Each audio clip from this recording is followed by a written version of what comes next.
Em nome do Pai, do Filho e do Espírito Santo. Amém. Bom, hoje vamos buscar responder essa grande pergunta, né? Quem disse que devo acreditar na Bíblia? Veja que essa pergunta, na verdade, foi colocada mais para responder aquela outra pergunta que nos faz assim, que nos diz assim, que nos questiona assim: onde está na Bíblia tal situação, né, tal assunto? Bom, como por exemplo, né, a questão de batizar crianças, né, se esquecendo de toda a história, né, que sempre foi praticado dentro da igreja, pelos membros da igreja, desde o princípio do cristianismo primitivo. Existem relatos onde se batizavam crianças, lá com Orígenes, né, e assim vai. Mas hoje os nossos irmãos protestantes parecem que nada mais interessa, somente onde está na Bíblia. Pois bem, então vamos ver quem disse que eu devo acreditar na Bíblia, então. Vamos responder isso. Vamos lá. Coloquei essa régua para que a gente possa interpretar ao longo do tempo o que aconteceu, de uma forma bem simples e resumida, e que a gente possa considerar então aqui nessa régua cada centímetro como se fossem 100 anos. Não é? Então, ano 0, ano 100, ano 200, ano 300, ano 2000, lá no 20. Bom, Jesus, né, já na sua idade, 33 anos, e no nosso calendário, né, depois de Cristo, 33 anos, Jesus morre e ascende aos céus. Após Jesus ascender aos céus, então a igreja primitiva, logo os apóstolos, saíram a pregar o Evangelho, a pregar sobre a vida de Jesus.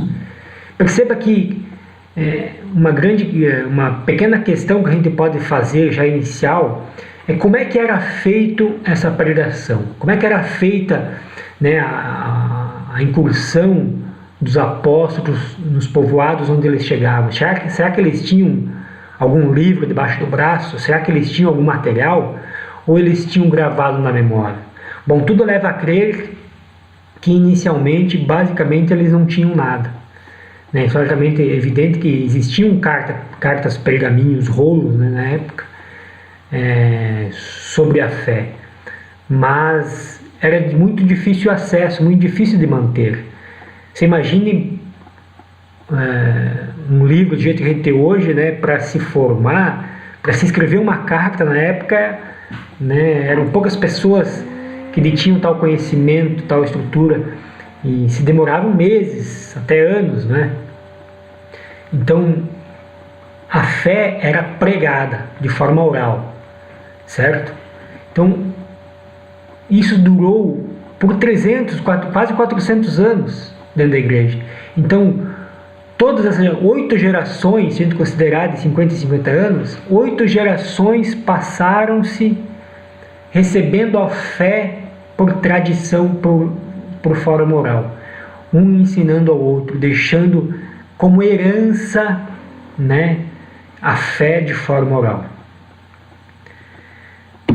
Lá no ano 381, a igreja se reuniu num concílio, a igreja católica, né, se reuniu num concílio para definir quais livros então se deveriam considerar como inspirados. Por quê? Porque nesse período de tradição oral, muitos outros livros, muitas cartas foram escritas e estavam sendo utilizadas como fonte de fé. E aí a igreja definiu: não, vamos filtrar esses livros, porque existem materiais, muitos materiais que não condizem e estão de forma contraditória sendo utilizados para pregar o Evangelho. E assim foi, né? A gente percebe que o cânon da Bíblia, a relação de livros da Bíblia, foi definido pela Igreja Católica em união, né, lá no ano 381. E dali para frente, nos concílios seguintes, todos os outros vieram a confirmar essa relação. Nenhum veio tirando, contestando, por mais que dúvidas surgiram, mas para que a gente tenha ideia de como o Espírito Santo age na igreja, aquela relação de livros de lá de trás, lá do ano 381, ainda hoje, depois de tantos outros concílios, confirmaram, né, a inspiração divina em cada livro, certo? Então, deste ano de 381 até o ano 1500 e pouco, essa relação de livros foi tida pela Igreja como sendo a relação inspirada por Deus, né? Foi pregada, foi utilizada para corrigir erros, para tirar heresias da Igreja que surgiram, né? Durante as várias guerras que aconteceram no período da história, foi mantida essa relação de livros, foi guardada a fé passada de geração em geração através dessa relação. Acontece que lá no ano 1500 e pouco surgiu Lutero e a sua ideia, com as suas teses, com a sua ideia de somente a fé salva, né, dentre outras coisas, e resolveu então fazer uma tradução da Bíblia para o alemão, né, discordando da relação que se tinha na Igreja Antiga, né, que se manteve por 1500 anos. Então, um ser iluminado parece que surgiu na face da Terra com uma ideia nova, com um pensamento novo, com uma doutrina nova. Percebam que é exatamente isso que surgiu, né? Começou-se a pregar uma doutrina diferente do que a doutrina que se sustentava na Igreja. Mas acontece que Lutero, ele se utilizou de uma herança da Igreja Católica. Ele não fez um concílio próprio para realizar uma análise de qual livro deveria ser inspirado. Não. Veja que autoridade passou a ter a Bíblia após a tradução de Lutero para as outras igrejas, para todas as outras igrejas protestantes que se basearam em Lutero para protestar, para fazer uma outra tradução, para seguir uma outra interpretação da Bíblia. Que autoridade eles seguiram? Inicialmente, a autoridade da Igreja Católica. Aquela autoridade que definiu o cânon, a relação de livros como sendo inspirados, lá em 381, foi utilizada por Lutero para fazer a tradução. Acontece que essa autoridade foi questionada e essa relação de livros foi questionada em alguns critérios. E Lutero definiu utilizar somente o seu pensamento e a sua interpretação sobre a relação de livros que já estava prontinha para ele utilizar. Então veja, mas pois bem, se a gente analisar um pouquinho mais, a gente vai visualizar, por exemplo, que nem Lutero, ele questionou o livro de Tiago no Novo Testamento, né, dizendo que era um livro palha, né, a carta Tiago, né. Bom, o livro palha por quê? Porque quando ele foi fazer a tradução, ele verificou que ali estava dizendo que a fé sem obras é nula. E ele defendia a tese de que não, que a fé por si só ela já é o suficiente para que qualquer um se salve. Mas Tiago deixa, lá na carta de Tiago deixa claro que não. A fé sem obras é nula. E aí, na primeira tradução que Lutero fez para o alemão, ele retirou essa parte.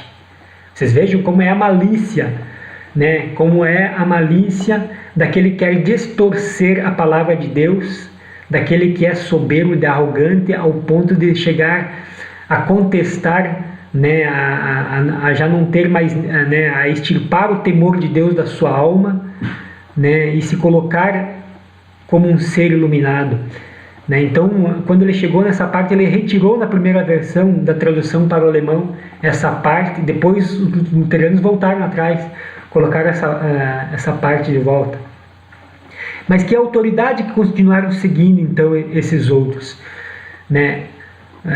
Se formos estudar um pouco mais o Novo Testamento, com relação ao Antigo Testamento, as citações do Novo Testamento, a autoridade dos livros do Novo Testamento que estão na Bíblia protestante segue a autoridade do cânon lá do ano 331, a mesma relação do Novo Testamento.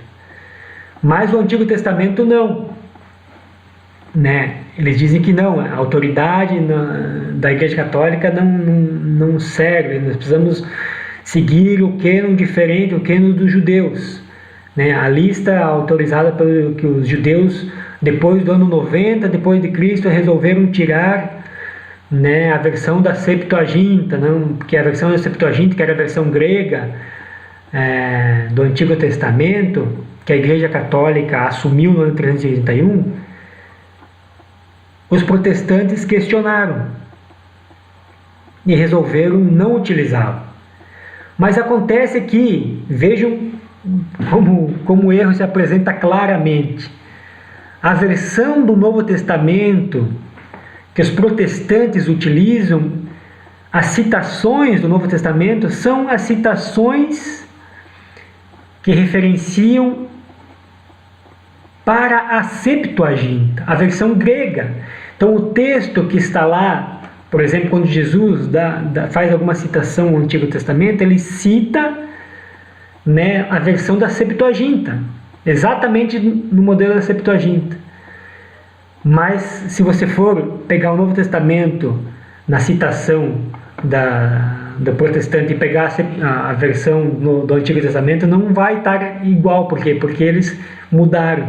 Então você veja que o próprio Novo Testamento diz que a versão utilizada para a pregação dos discípulos, dos apóstolos, dos primeiros cristãos até o século XV foi da Septuaginta, a versão grega.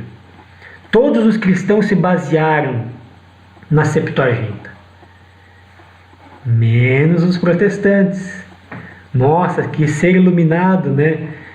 Que chegou para trazer uma versão diferente, uma nova interpretação, uma nova luz. Mas e por que não tira o Novo Testamento, então?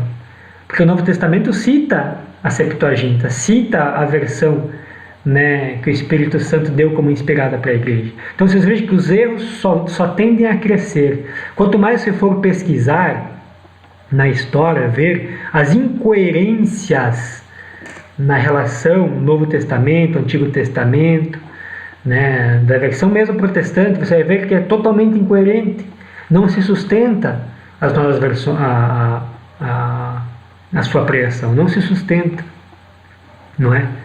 Vocês vejam como de fato, né, o Espírito Santo está agindo dentro da Igreja Católica, dentro da tradição que se tem dentro da Igreja Católica, da pregação da fé, e a fé se mantém.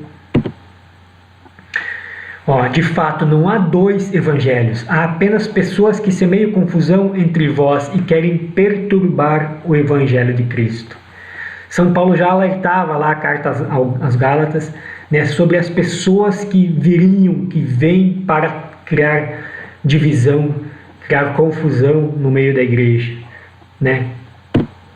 Mas ainda que alguém, nós ou um anjo baixado do céu, vos anunciasse um evangelho diferente do que vos temos anunciado, que ele seja anátema, ou seja, que ele seja extirpado do vosso meio, que ele não seja, né, que não se escute essa pessoa.